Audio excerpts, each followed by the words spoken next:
Assalamualaikum warahmatullahi wabarakatuh. Nama saya Rahmi dengan NIM 111240448. Saya akan memberikan penjelasan mengenai array-based sequence untuk mata kuliah struktur data, yang dimana array-based sequence ini adalah struktur data sequence atau urutan data yang penyimpanannya menggunakan array sebagai media utama.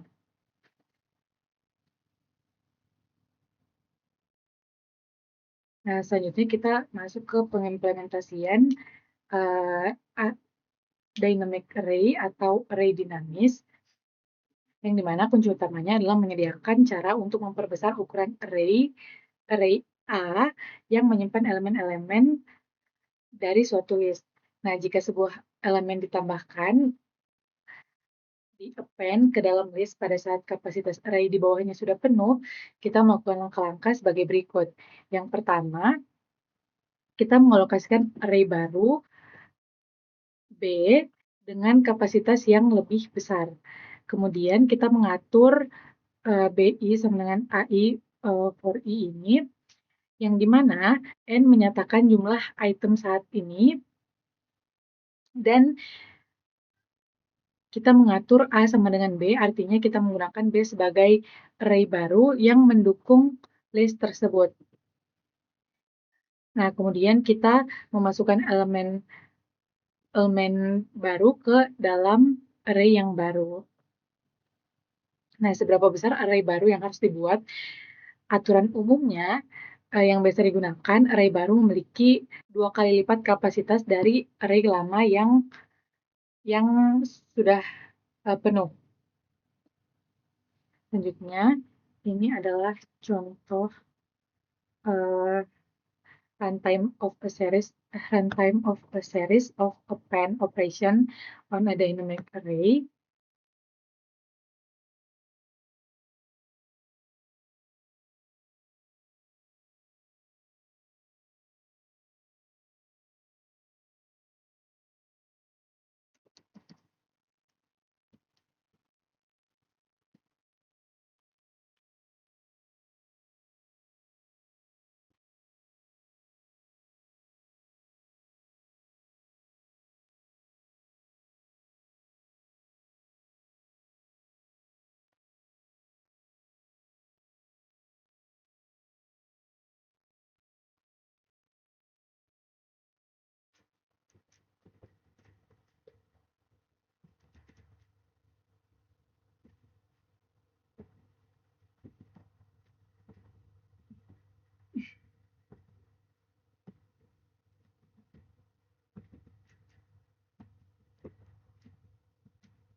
Nah, jadi kode ini itu pertama kita mengimport library C-types, yang dimana library ini itu untuk membuat array level rendah seperti array pada bahasa C. Nah, kemudian kita membuat kelas dynamic array, yang dimana kelas ini digunakan untuk membuat array dinamis.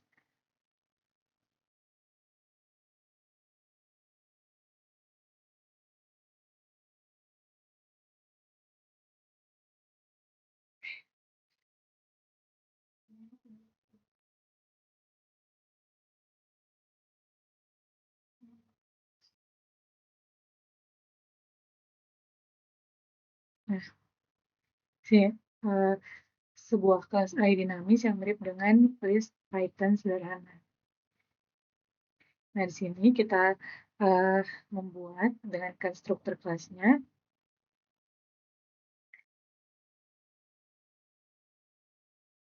dengan atribut n, capacity, dan juga a ini. A ini adalah array baru.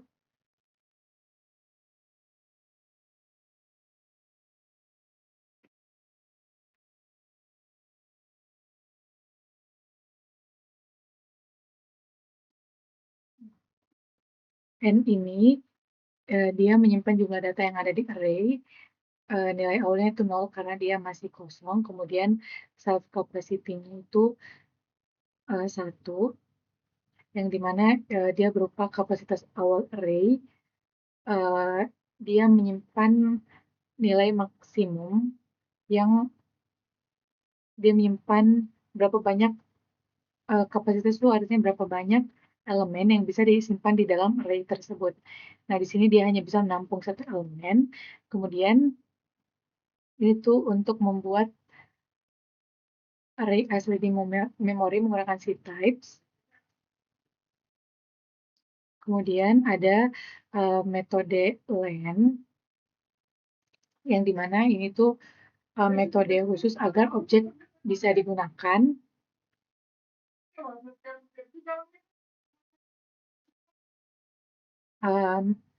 Dia mengembalikan jumlah elemen yang tersimpan di array. Kemudian selanjutnya metode getItem. Nah, metode getItem ini metode agar objek bisa diakses seperti list. Dia mengembalikan elemen pada indeks ke K. Selanjutnya, metode append, metode untuk menambahkan data ke akhir array, agar kita bisa menambahkan data ke dalam array.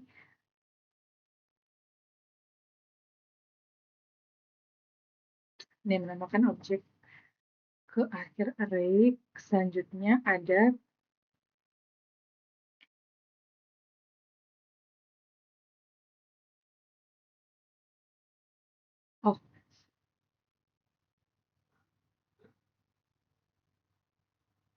nah,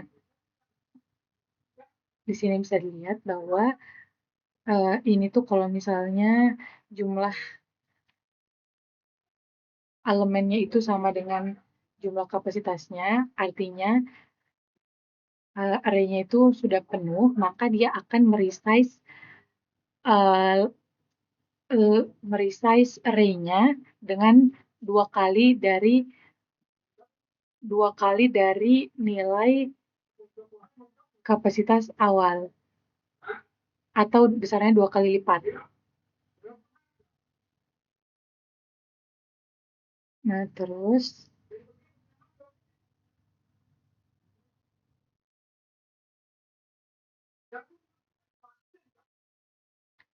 Terus ini untuk menyimpan objek pada posisi terakhir. Terus ini untuk menambah jumlah elemen sebanyak 1. Kemudian di sini ada metode resize, yang dimana metode ini tuh untuk memperbesar ukuran array yang digunakan di append ini.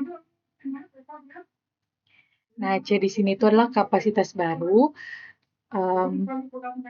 Dia mengubah ukuran array internal menjadi kapasitas C. Kemudian B ini itu membuat array baru dengan ukuran yang lebih besar. Terus ini untuk menyalin semua data lama dan memindahkannya ke dalam array yang baru. Nah, terus ini array lama diganti dengan array yang baru. Terus ini dia memperbarui kapasitas array. Selanjutnya ada metode makeArray, yang dimana metode ini digunakan sebagai metode bantuan, yang dimana dia mengembalikan array baru dengan kapasitas C. Nah, terus ini dia membuat array kosong dengan ukuran C. Aduh. Nah, terus ini dilakukan pengujiannya. Nah, ini ada append 1, artinya dia menambahkan angka 1, jadi sekarang isi array-nya itu 1 pada saat di sini isi array-nya 1. Kemudian dilakukan lagi append 2. Nah, karena tadi kapasitas array-nya cuma 1, karena kita tambahkan lagi, jadi array-nya itu akan diperbesar. Jadi saat ini ukuran array-nya itu ada angka 1 dan 2, terus karena kita menambahkan lagi angka 7, dan yang awalnya kan kapasitas array-nya cuma 1, terus dikali 2, jadi kapasitasnya 2, terus kalau kita tambah lagi 7, dan kapasitasnya penuh lagi, dan ditambah lagi, diperbesar lagi, dan sehingga kita bisa menampung angka 7.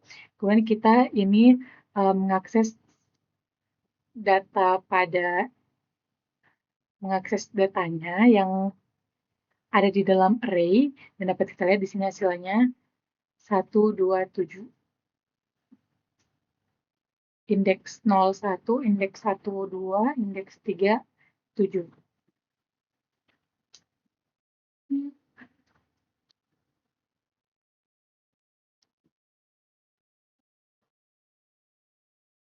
Selanjutnya, amortized analysis, analisis amortisasi. Analisis amortisasi mengacu pada penentuan rata-rata waktu eksekusi atau running time dari suatu urutan operasi. Analisis ini berbeda dari analisis kasus rata-rata karena tidak membuat asumsi apapun tentang distribusi nilai data. Nah, analisis amortisasi adalah analisis kasus terburuk untuk suatu urutan operasi, bukan untuk operasi individual secara mandiri. Motivasi dari analisis amortisasi adalah untuk memahami lebih baik waktu eksekusi dari teknik-teknik tertentu, di mana analisis kasus terburuk yang standar memberikan batas nilai atau bound yang terlalu pesimis. Nah, selanjutnya, analisis amortisasi umumnya berlaku untuk suatu metode yang terdiri dari serangkaian atau urutan operasi, di mana sebagian besar dari operasi tersebut biayanya murah, tetapi beberapa operasi diantaranya berbiaya mahal. Jika kita dapat menunjukkan bahwa operasi yang mahal tersebut jarang terjadi, kita dapat mengaturnya seolah-olah menjadi operasi yang murah dan membatasi bound operasi yang murah tersebut. Selanjutnya, berikan biaya buatan untuk setiap operasi dalam urutan tersebut sedemikian rupa sehingga total biaya buatan untuk seluruh urutan operasi tersebut membatasi atau menutupi total biaya real dari urutan operasi tersebut. Biaya buatan ini disebut sebagai biaya amortisasi atau amortized cost dari suatu operasi.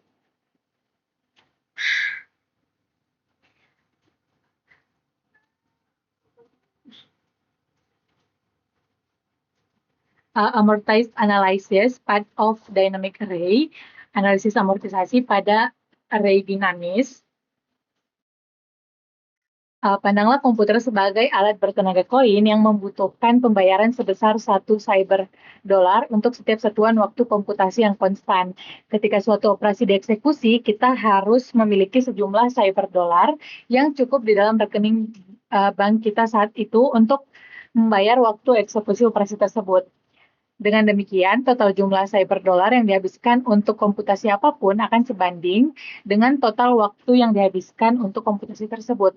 Kita dapat mengenakan biaya berlebih pada beberapa operasi murah tertentu demi menabung cyber dolar yang nantinya akan digunakan untuk membayar operasi lain yang mahal. Proportion 5.1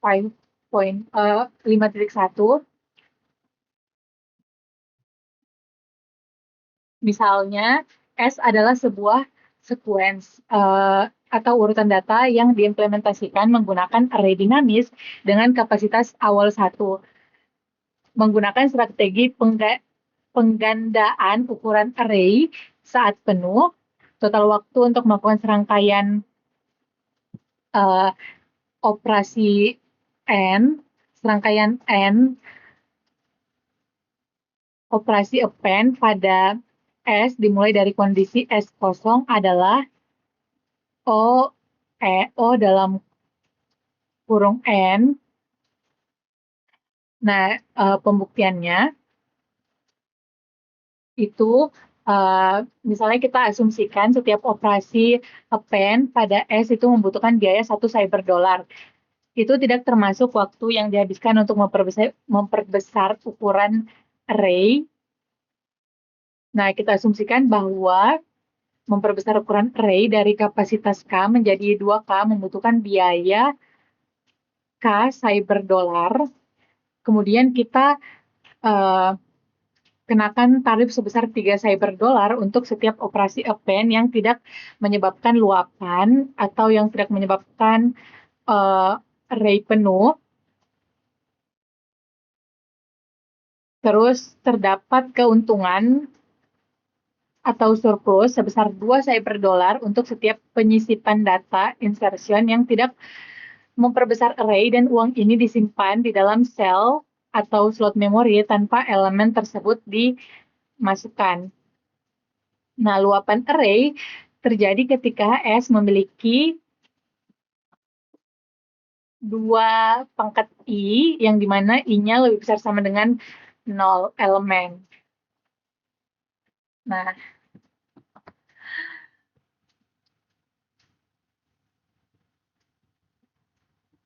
melipat gandakan urutan array akan membutuhkan K cyber dolar. Cyber dolar ini disimpan di dalam sel-sel bertanda 2 pangkat I kurang 1 dan 2 pangkat I kurang 1.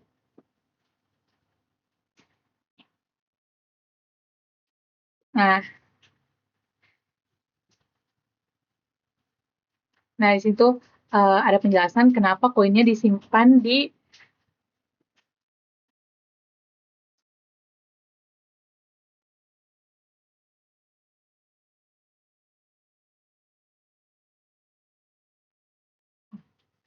Nah, ini adalah skema amortisasi yang valid di mana setiap operasi dikenakan biaya 3 cyber dolar dan membutuhkan waktu komputasi telah terbayar. Oleh karena itu, untuk N operasi append kita membutuhkan 3N cyber dolar. Waktu eksekusi amortisasi dari setiap operasi append adalah O1. Dengan demikian total waktu dari eksekusi dari N operasi append adalah ON.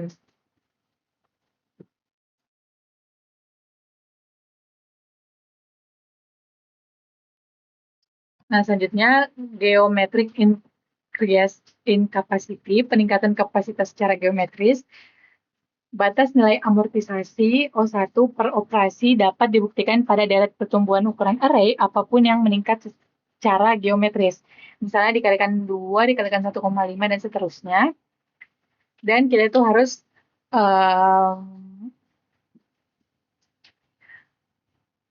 mewaspadai deret aritmatik.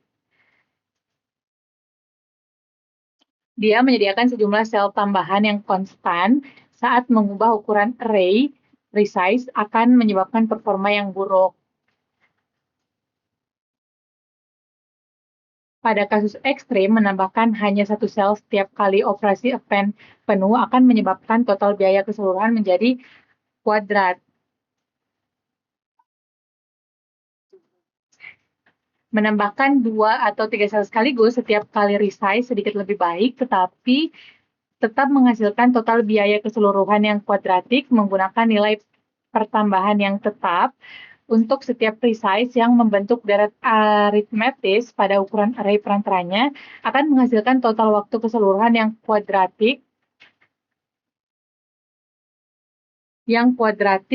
terhadap jumlah operasi. Nah, di sini terdapat sebuah grafik yang dimana grafik A ini itu menambah ukuran array sebesar 2 sel. Nah, di sini pada grafik ini bisa dilihat bahwa setiap kali array penuh, sistem akan menambahkan 2 slot kosong baru. Nah, kita bisa lihat dari pola batangnya.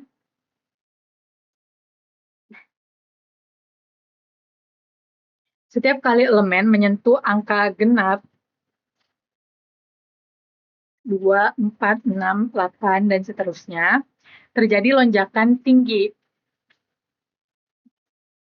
Nah, lonjakan ini mempresentasikan operasi resize yang mahal, di mana komputer harus menyalin semua data lama ke array yang baru. Nah, masalah utamanya itu, semakin banyak elemen yang disimpan,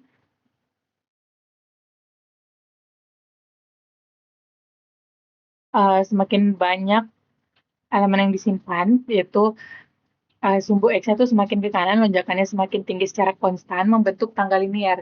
Ini karena jumlah elemen yang harus disalin selalu bertambah banyak, sementara frekuensi terjadinya resize sangat sering, yaitu setiap 2 elemen sekali. Nah, kemudian kita lihat pada grafik yang B, itu menambah ukuran array sebesar 3 sel. Nah, pada grafiknya bisa dilihat bahwa grafik ini menggunakan strategi yang mirip, tetapi dia sedikit lebih longgar, yaitu dia menambah 3 slot kosong baru setiap kali array-nya penuh. Nah, pada polanya bisa dilihat bahwa lonjakan besar itu terjadi setiap kelipatan 3. Jeda di antara operasinya itu yang mahal sedikit lebih lebar. Ada 2 operasi murah di antara setiap lonjakan. Tapi masalah utamanya itu tetap sama, meskipun lonjakannya lebih jarang dibanding grafik A, tapi tinggi batang lonjakan tetap tumbuh semakin tinggi secara linear seiring bertambahnya jumlah elemen. Nah, proposisi 5.2 melakukan serangkaian N operasi append pada array dinamis yang awalnya kosong dengan menggunakan nilai pertambahan yang tetap. Pada setiap kali resize membutuhkan waktu omega kali N kuadrat. Yang berarti batas bawah waktu kasus terburuknya adalah kuadratik. Nah, untuk pembuktiannya, misalkan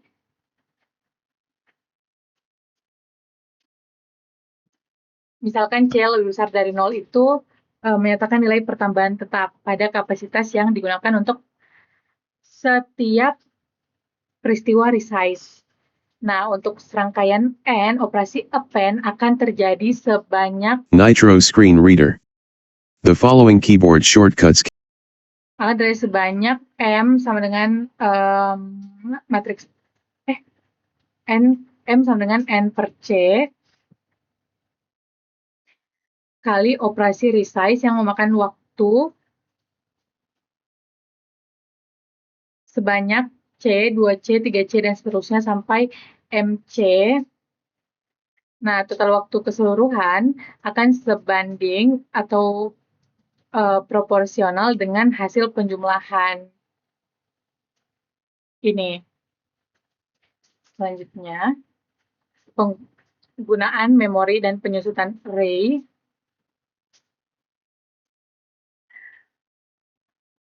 Konsekuensi lain dari aturan peningkatan kapasitas secara geometris saat menambahkan elemen append ke array dinamis adalah ukuran akhir array dijamin sebanding dengan jumlah keseluruhan elemen.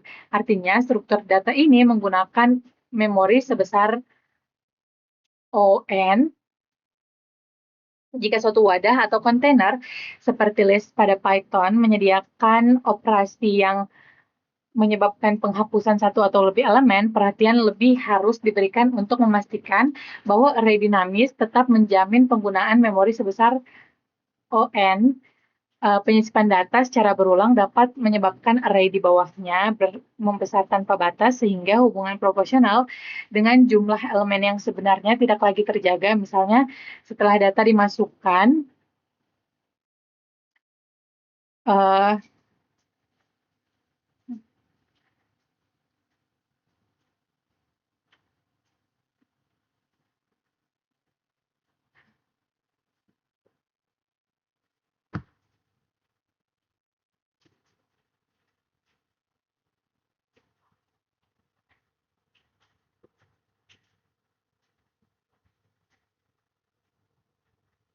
setelah data dimasukkan lalu banyak yang dihapus, array tetap berukuran sangat besar. Implementasi yang tangguh dari struktur data seperti ini akan menyusutkan string array di bawahnya pada saat-saat tertentu sembari tetap menjaga batas nilai amortisasi konstan O1 pada setiap operasi individualnya. Nah, kelas list pada Python, implementasi metode append pada Python menunjukkan perilaku waktu konstan amortisasi. Seperti yang dapat kita lihat, waktu amortisasi untuk setiap operasi append adalah independen pada nilai N atau jumlah elemen. Nah, di sini kita lihat pada kode ini, pertama ini untuk mengimpor fungsi time dari modul time. Fungsi ini tuh akan digunakan untuk mengambil waktu saat ini dalam hitungan detik. Kemudian, fungsi compute average ini akan membuat fungsi, kemudian parameter n ini menyatakan jumlah operasi append yang dilakukan, melakukan n kali append pada list kosong dan mengembalikan rata-rata waktu yang dibutuhkan. Kemudian kita membuat list kosong bernama data yang dimana berarti belum ada isinya. Terus kita mencatat waktu awal, menyimpan waktu sebelum proses append dimulai, kemudian ini dilakukan pengulangan sebanyak n kali. Kemudian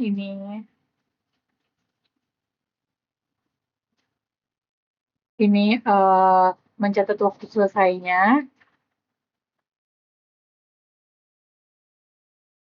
Dan menghitung rata-rata per operasi yang kemudian ini yang menghitung rata-ratanya. Kemudian ini kita menampilkan hasilnya. Nah, ini perintah untuk menampilkan hasilnya untuk menghitung untuk mengukur rata-rata append ini untuk 100 operasi, 1000 operasi dan seterusnya. Nah, jadi ini tuh untuk mengukur kecepatan append, menghitung rata-rata waktu append, dan membuktikan bahwa append pada list Python itu sangat cepat, yang menunjukkan bahwa list Python menggunakan dynamic array. Selanjutnya, efficiency of Python sequence type. Nah, tuple biasanya lebih efisien dalam penggunaan memori dibandingkan list karena tipe data ini bersifat immutable atau tidak dapat diubah setelah dibuat. Kelas tuple mengimplementasikan perilaku non-mutasi operasi yang tidak mengubah data asli yang serupa dengan list. Operasi dengan waktu konstan O1, len data dan pengambilan elemen berdasarkan indeks data J, kemudian mencari kemunculan suatu nilai, menghitung jumlah total kemunculan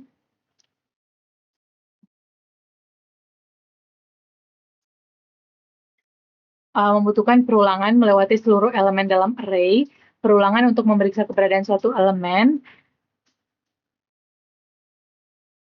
akan menentukan posisi indeks, akan segera keluar begitu berhasil menemukan kemunculan pertama yang paling kiri dari nilai yang dicari.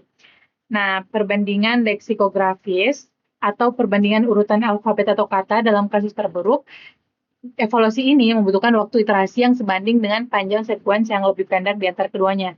Membuat instance objek baru, waktu eksekusinya bergantung pada panjang ukuran array baru yang akan dibuat. Nah, pernah kita lihat di sini, pada operasi len data, Python tidak menghitung ulang jumlah elemen satu persatu dari awal saat fungsi yang dipanggil, tapi Python tuh menyimpan sebuah informasi jumlah elemen di dalam memori objek itu sendiri. Jadi, memanggil fungsi ini tuh sangat instan, sehingga waktu operasi waktunya itu konstan.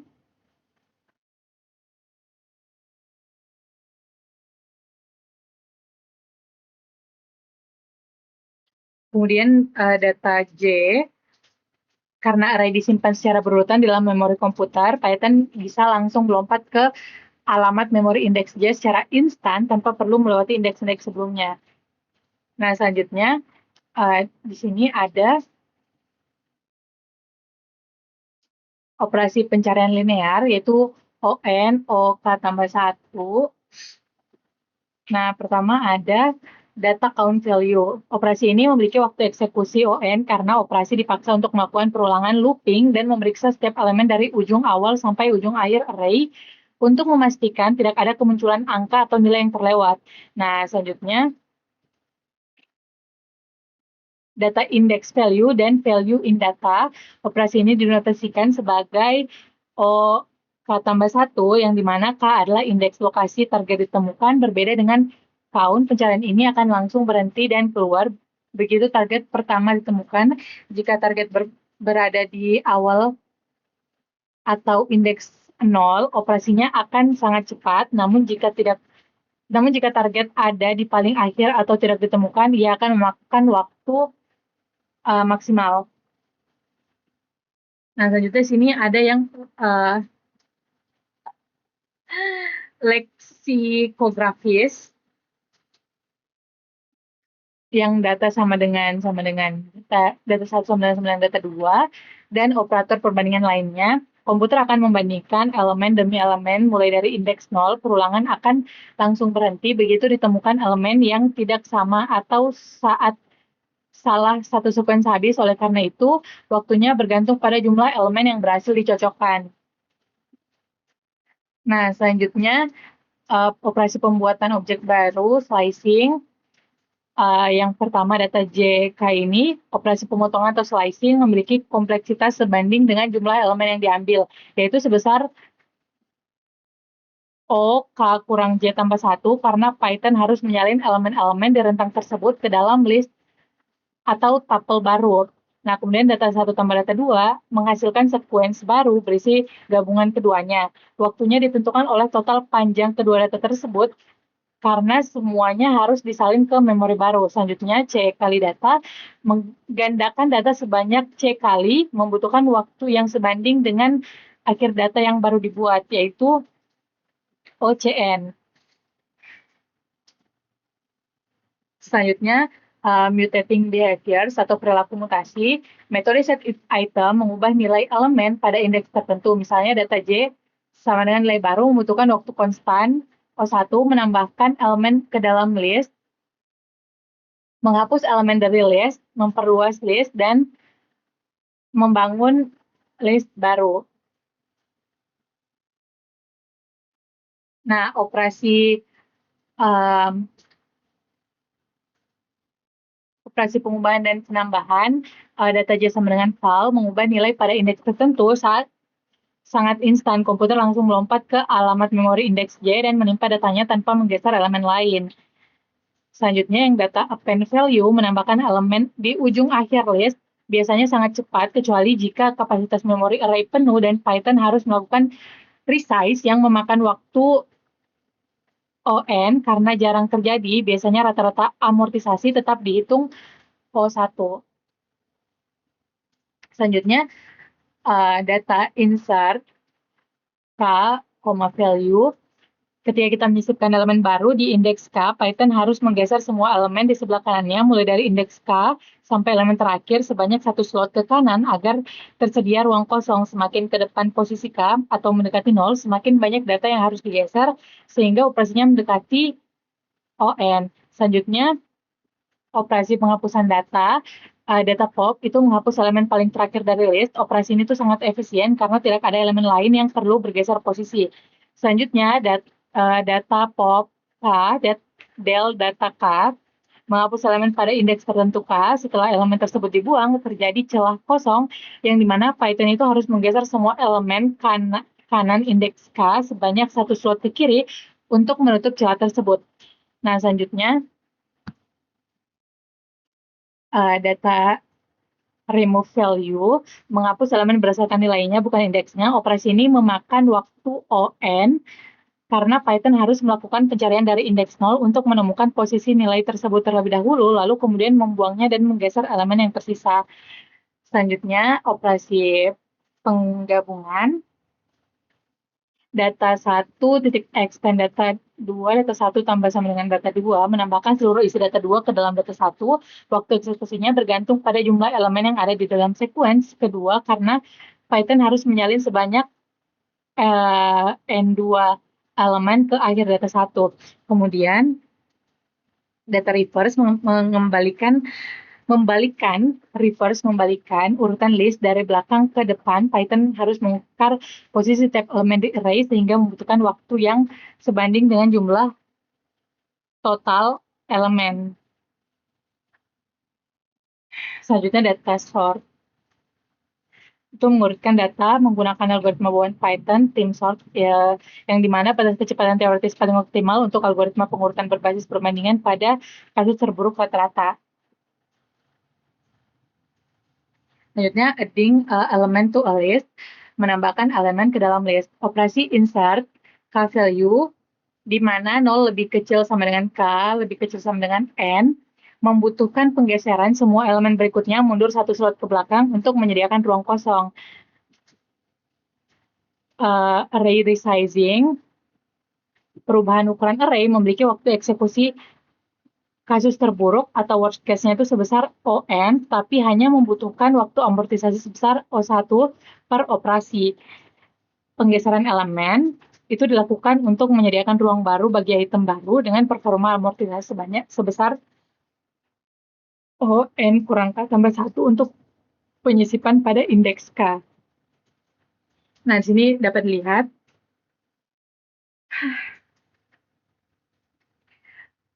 metode insert, yang dimana metode ini tuh untuk menyisipkan data ke posisi tertentu dalam array, yang dimana parameternya itu ada self, yaitu objek tersendiri, K, indeks tempat penyisipan, dan value nilai yang ingin dimasukkan.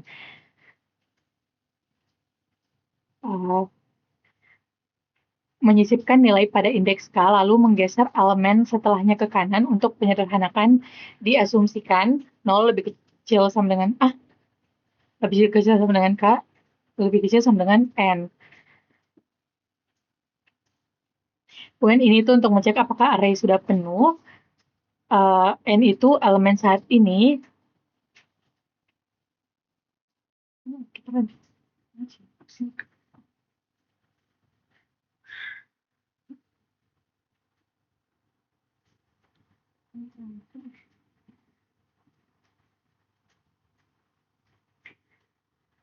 Nah, n sama dengan nilai jumlah elemen sama dengan capacity itu berarti array-nya sudah penuh, sehingga dilakukan resize, yang dimana array-nya diperbesar dua kali lipat, kemudian dilakukan perulangan geser elemen.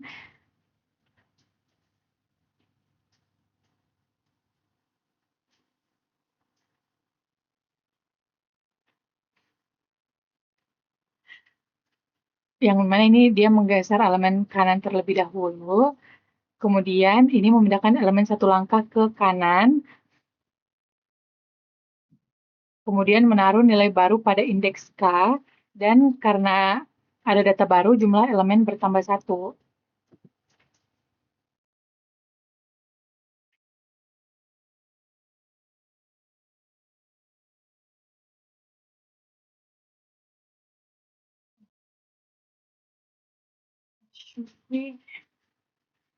Nah, ini tuh dia menambahkan nilai 1 ke array, kemudian nilai 5 dan nilai 7. Kemudian dia menampilkan panjang array yang dimana 1, 3, karena array-nya saat ini berisi 3 elemen.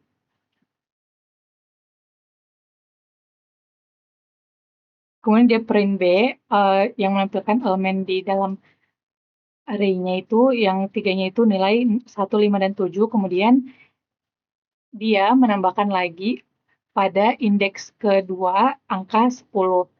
Nah, ini kan indeks 0, 1, di sini indeks 2. Nah, oleh karena itu ketika di print di sini nambah angka 10, terus dia hitung lagi panjang array-nya. Nah, karena tadi habis ditambah angka 10 di indeks kedua, jadi sekarang panjang array-nya itu 4, karena sebelumnya 3. Nah, terus dia menambahkan lagi pada indeks ketiga nilai minus 10. Nah, ini kan indeks 0, 1, 2. Nah, indeks 3 itu di sini, sehingga di sini ditambahkan minus 10. Dan sehingga panjang array yang baru itu 5.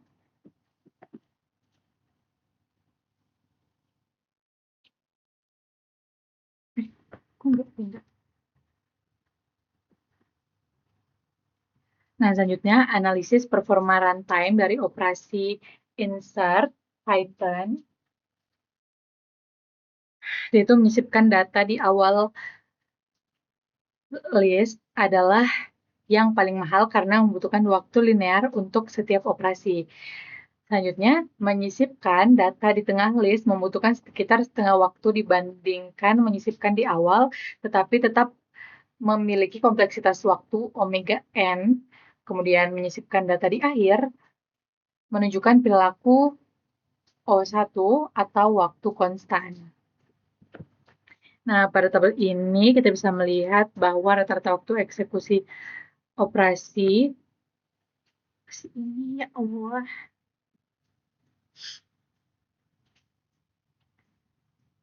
Nah, yang dimana n sini itu menyatakan jumlah operasi insert yang dilakukan semakin besar n, berarti semakin besar ukuran data yang diuji. Nah, pada baris pertama kita melihat ini berarti insertnya dilakukan di awal list.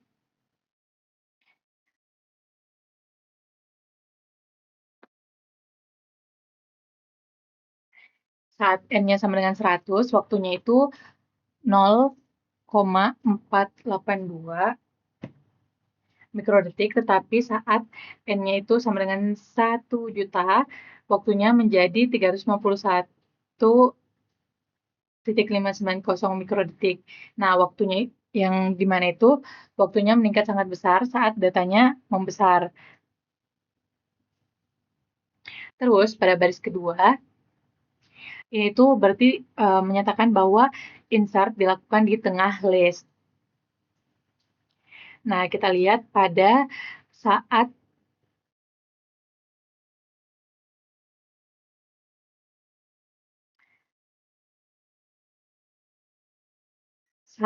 n-nya 1 juta, itu Waktunya adalah 175.383 mikrodetik, yang dimana dia lebih cepat dibanding yang saat dibanding yang insertnya di awal, yang kita menambahkan di awal, yang dimana dia sebesar 351. Nah, ini tuh masih sama ON, tapi dia lebih cepat daripada yang insertnya di awal. Nah, selanjutnya yang ini itu yang insertnya di akhir list. Nah,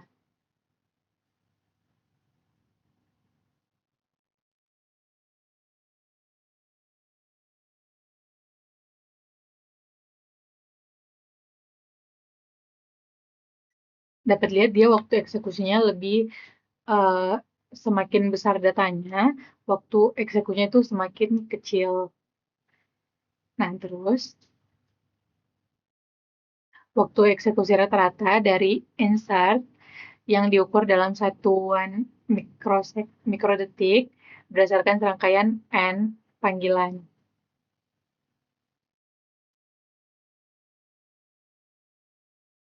Nah, ini contohnya saat dia menambahkan data ke awal, insert di awal, kemudian ini di tengah, dan ini insert di akhir.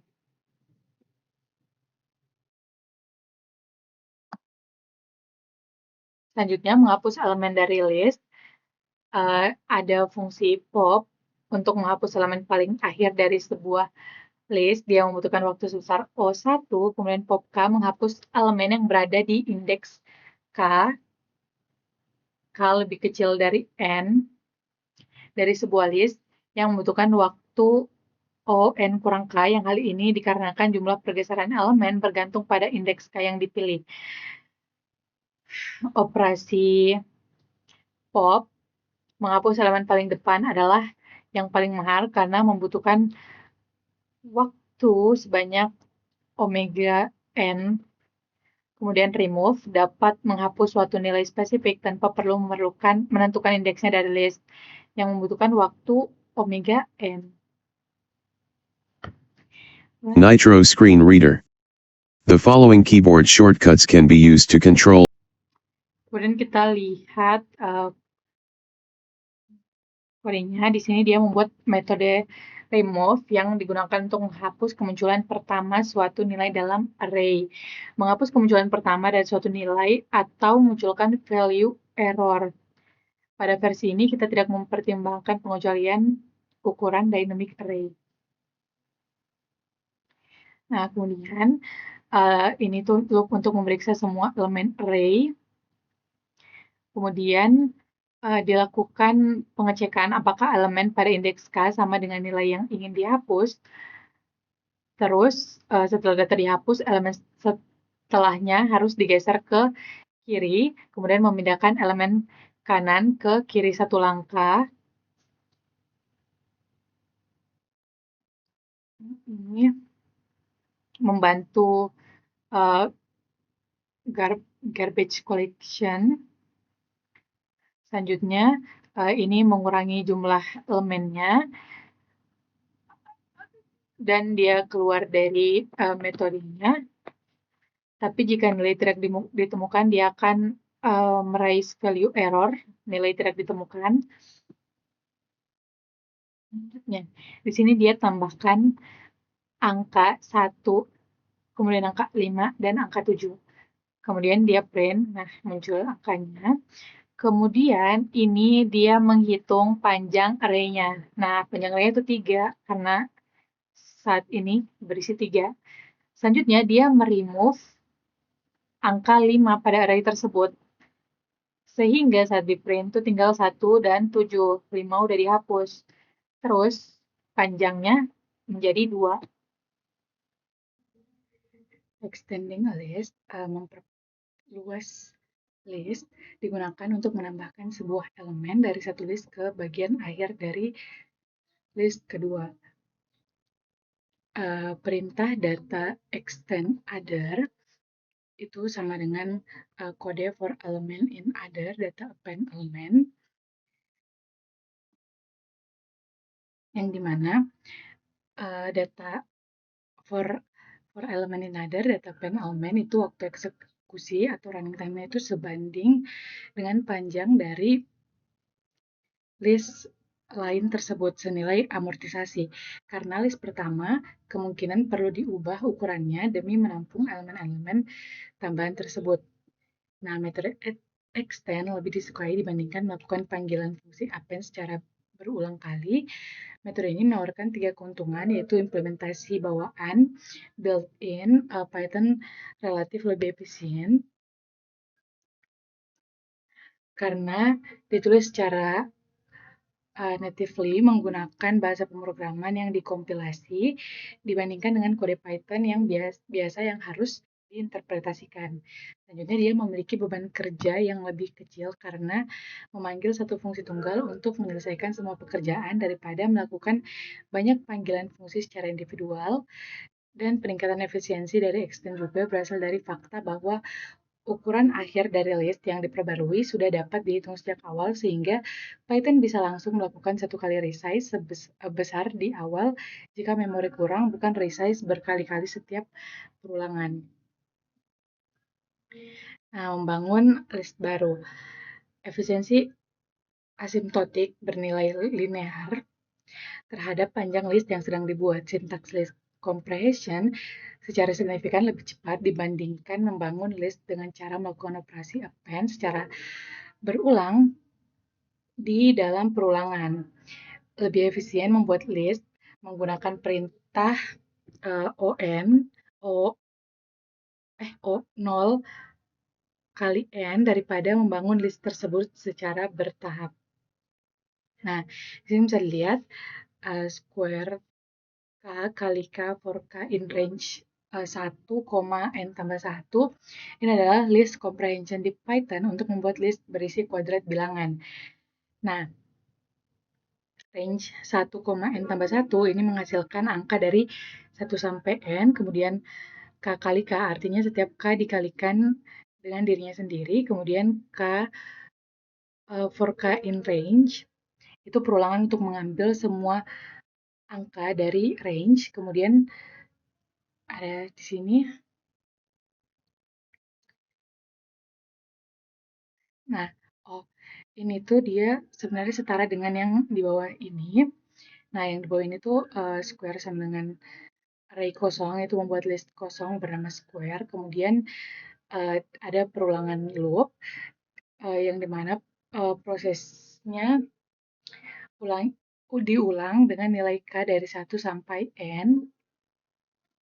Kemudian dihitung kuadrat dari k, dan append-nya itu digunakan untuk menambahkan data ke akhir list. Selanjutnya Python string class. Beberapa notasi panjang dari sebuah string n, panjang dari string kedua m, beberapa perilaku umum, metode yang menghasilkan string baru, misalnya capitalize center strip membutuhkan waktu yang linear terhadap panjang string yang dihasilkan. Perilaku yang menuju kondisi boolean pada string, misalnya is lower, membutuhkan waktu on karena harus memeriksa semua n karakter dalam kasus terburuk.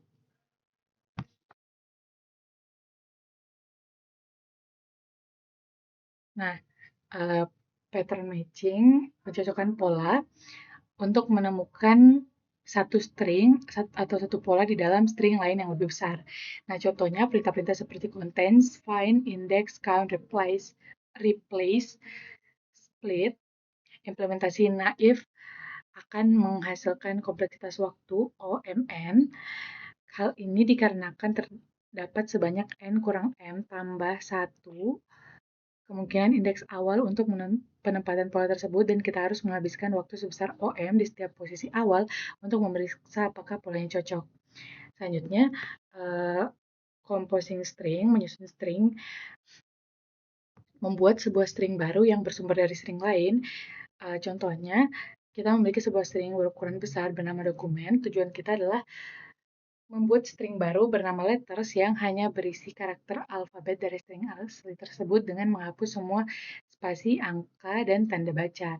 Nah, ini adalah contoh implementasinya yang pertama. Nah, kode ini tuh contoh cara yang tidak efisien. Nah, di sini ada warning untuk dilakukannya. Nah, kode ini tuh bertujuan untuk memfilter sebuah teks panjang atau dokumen. Program akan membaca teks tersebut karakter demi karakter, mengambil karakter yang merupakan huruf alfabet saja, lalu membuang sisanya seperti spasi, angka, dan tanda baca. Nah, hasil filter tersebut digabungkan ke dalam string baru. Nah, selanjutnya kita melihat implementasi kedua. Nah, implementasi ini tuh pilihan alternatif yang jauh lebih baik untuk menyelesaikan masalah menyusun string.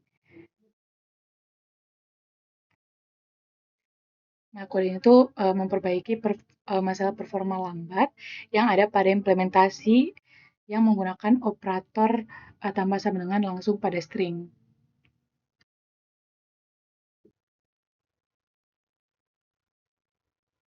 Nah, selanjutnya implementasi 3 dan 4 ini dia menggunakan pendekatan yang jauh lebih modern, singkat, dan dioptimalkan di Python. Nah, pada implementasi 3 menggunakan list comprehension, pendekatan ini menggabungkan teknik pembuatan list sementara dari implementasi 2 ke dalam satu baris kode tunggal yang elegan menggunakan list comprehension.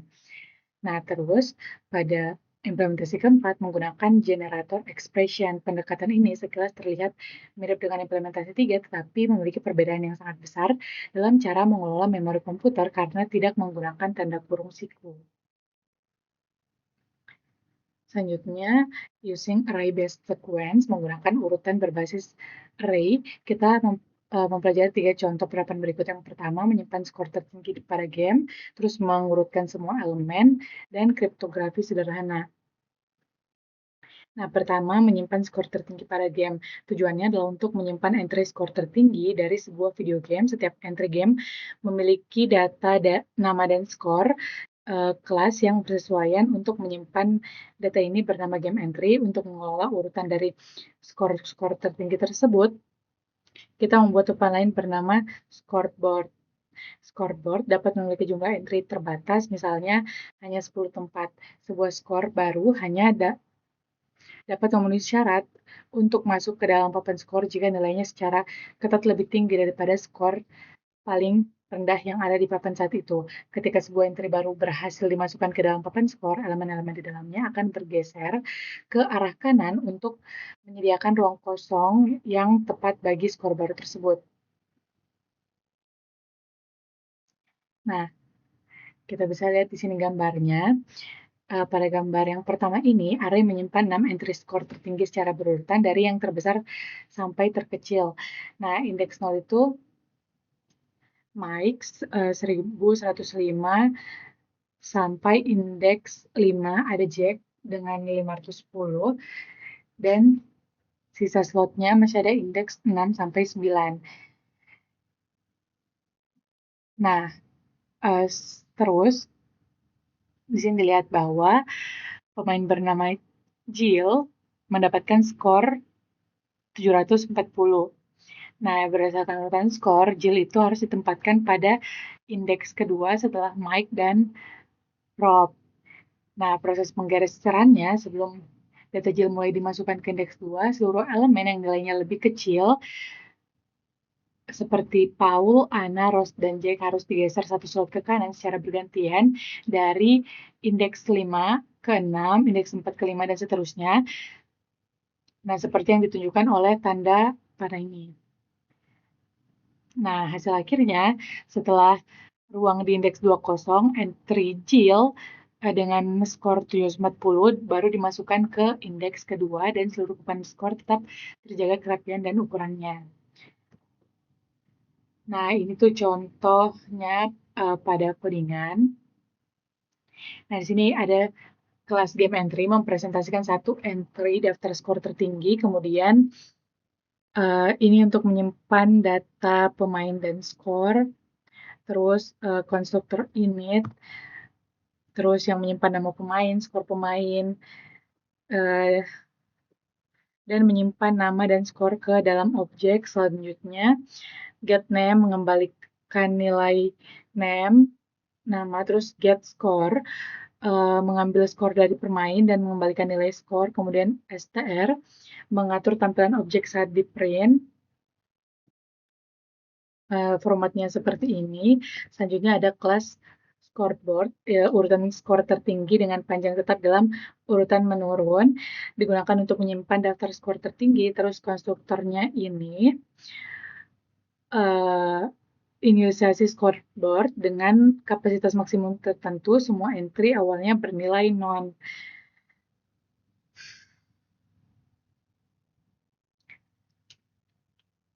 Kapasitinya 10, berarti maksimal 10 skor. Terus,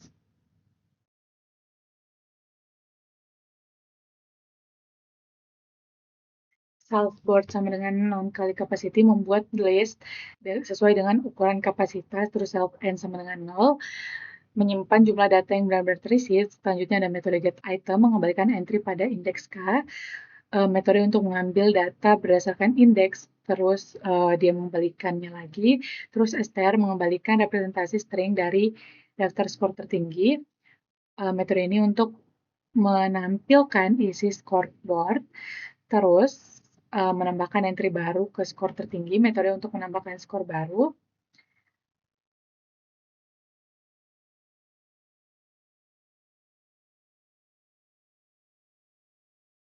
Terus ini untuk menentukan apakah dia skornya lebih tinggi atau tidak. Nah, terus ini kayak percobaan kodenya, dia menambahkan skornya seperti ini. Nah, entry-nya seperti ini. Jadi nilainya begini, terus ini pas ditambah JIL, terus JIL masuk di indeks kedua, penjelasannya kurang lebih sama dengan ini. Selanjutnya, sorting a sequence mengurutkan sebuah urutan. Tujuannya itu mengurutkan urutan elemen yang tidak teratur ke dalam urutan yang tidak menurun berdasarkan nilai-nilainya.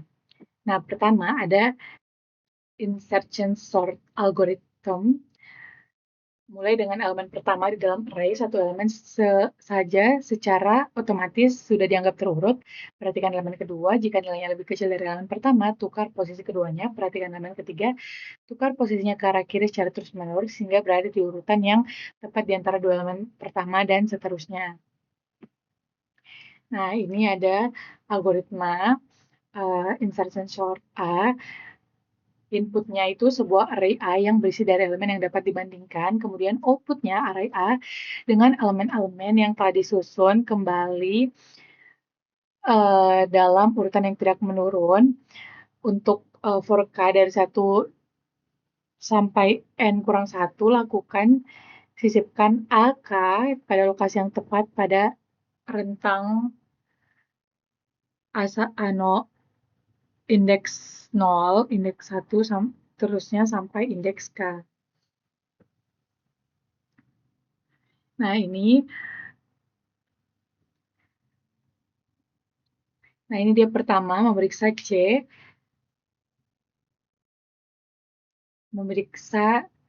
pada indeks 1, elemen di kirinya adalah B karena B sudah lebih kecil dari C, maka dia tidak akan pindah atau tidak ada pergeseran dan C tetap di posisi indeks 1. Kemudian dia memeriksa D, indeks kedua. Nah, di sini kondisinya elemen kirinya adalah C dan C lebih kecil dari D, maka dia tidak akan dipindahkan dan tetap di indeks kedua. Selanjutnya dia memeriksa indeks A. Memeriksa indeks 3 yang dimana isinya itu A. Nah, A itu diangkat dari array, elemen-elemen yang di kirinya itu lebih besar, digeser satu persatu ke kanan untuk membuka jalan, di move. Nah, hasilnya setelah posisi indeks 0, 0, A disisipkan ke sana, A disisipkan ke sana sehingga arraynya menjadi A, B, C, D, E, H, G, F. Nah, selanjutnya diperiksa indeks keempat yaitu E, elemen di kirinya adalah D, maka dia masih bernilai benar sehingga dia tidak dipindahkan. Selanjutnya memeriksa indeks kelima yang nilainya adalah H, elemen di kirinya adalah E, karena E lebih kecil dari H maka dia tidak dipindahkan. Selanjutnya memeriksa indeks keenam yaitu G, G itu diangkat karena H di kirinya itu lebih besar, maka H digeser ke kanan, di move. Elemen berikutnya adalah E, karena E tidak lebih besar dari G, maka dia tidak dipindahkan lagi. Selanjutnya dia memeriksa indeks ke 7, yaitu F. Nah, F diangkat, kemudian H digeser ke kanan, lalu G digeser ke kanan karena keduanya lebih besar dari F. Saat mencapai F, pergeseran berhenti karena L lebih kecil dari F. Nah, F disisipkan di indeks kelima di antara E dan G. Kemudian dia selesai dan kita memiliki array terurut yang sempurna A, B, C, D, E, F, G, H. Nah, ini adalah contoh kodenya.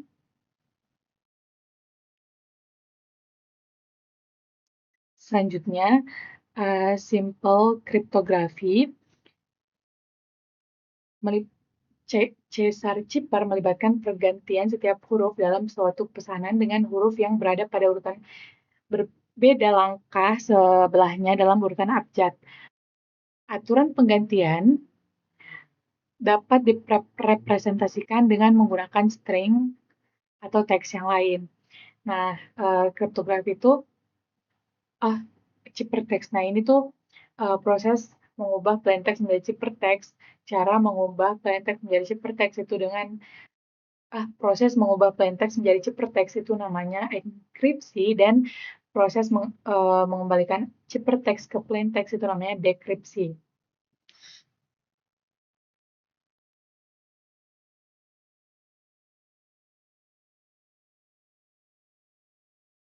Nah, untuk menemukan pengganti suatu karakter dalam sandi Caesar Cipher kita perlu memetakan karakter-karakter A sampai Z ke angka yang sesuai dari 0 sampai 25. Formula untuk melakukan konversi tersebut adalah J sama dengan OC kurang OR A. Kok mati?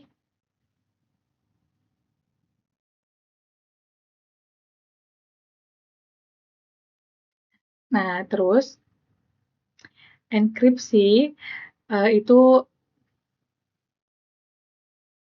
mengganti setiap huruf I dengan huruf I tambah R modulus 26, kemudian dekripsi mengganti setiap huruf I dengan huruf I kurang R modulus 26. Nah, kemudian ini ada contoh kodenya. Nah, kelas Caesar Cipher kelas digunakan untuk melakukan enkripsi dan dekripsi menggunakan Caesar Cipher. Digunakan untuk mengenkripsi dan mendekripsi pesan. Kemudian ini konstruktor kelas. Shift itu adalah jumlah pergeseran huruf. Membuat Caesar Cipher menggunakan nilai shift integer yang diberikan untuk rotasi. Selanjutnya kita lihat ada metode enkripsi. Nah,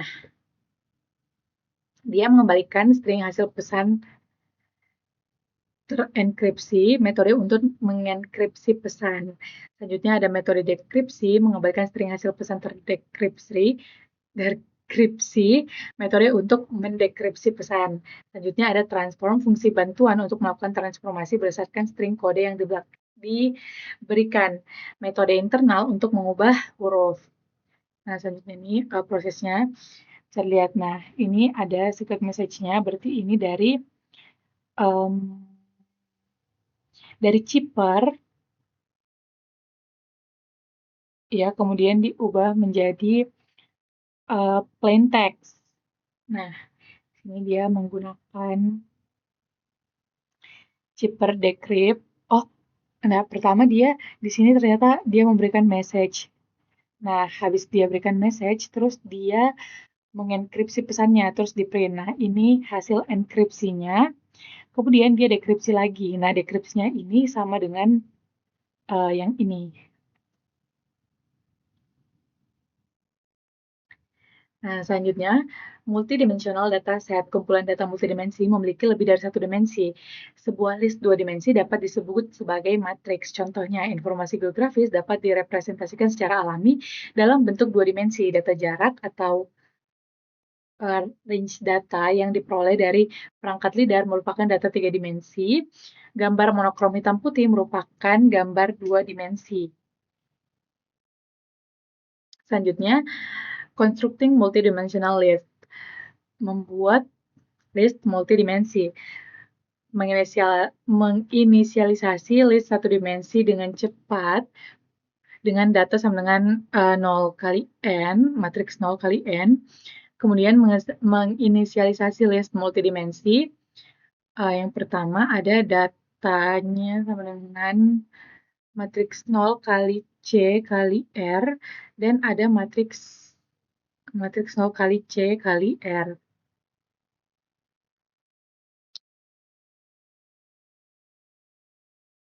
Nah, selanjutnya, correct implementation for initializing a two-dimensional list. Cara ini memastikan bahwa setiap sel list utama merujuk pada sebuah instansi yang independen dan list kedua. Nah, ini ada contohnya pada game tic-tac-toe.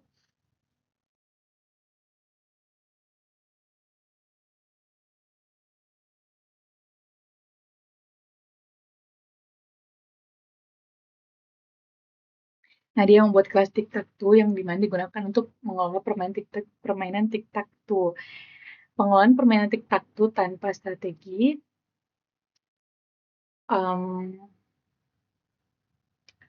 Kemudian di sini konstruktornya dia memulai permainan baru.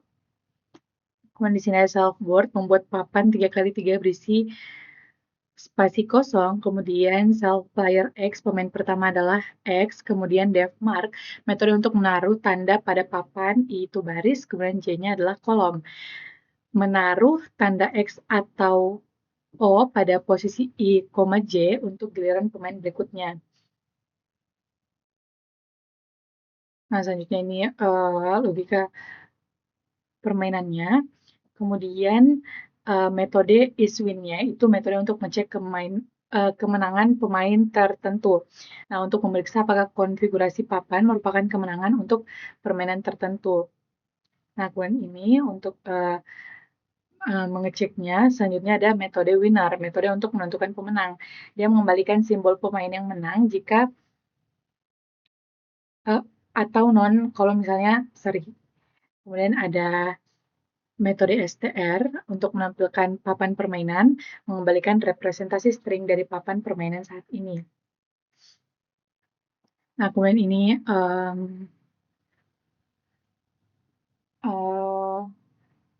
contoh pengujiannya. Nah, kemudian dilihat di sini bahwa tidak ada yang menang, sehingga dia seri atau tie. Nah, mungkin saja yang bisa saya jelaskan, lebih dan kurangnya mohon dimaafkan. Wassalamualaikum warahmatullahi wabarakatuh.